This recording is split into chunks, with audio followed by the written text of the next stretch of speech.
മോളെ ഇതാരാ നോക്കിയേ?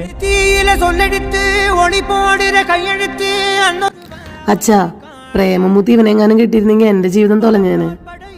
ഇപ്പൊ നിനക്ക് മനസ്സിലായില്ലേ അച്ഛൻ അന്നെടുത്ത തീരുമാനം ശരിയായിരുന്നു എന്ന്? മഹേഷ്,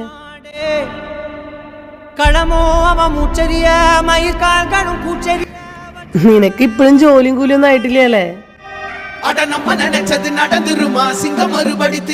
സാറേ,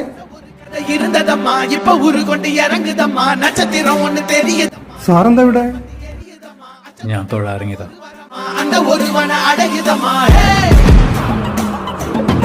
ആ വീണേ, അച്ഛാ ഇതാണ് എന്റെ പുതിയ സാറ്. ഇദ്ദേഹത്തിന്റെ കമ്പനിയിലാണ് ഞാൻ ജോലി ചെയ്യുന്നത്. സാറേ, ഇതാണ് എന്റെ wife. They were all 22 to them dumb changes.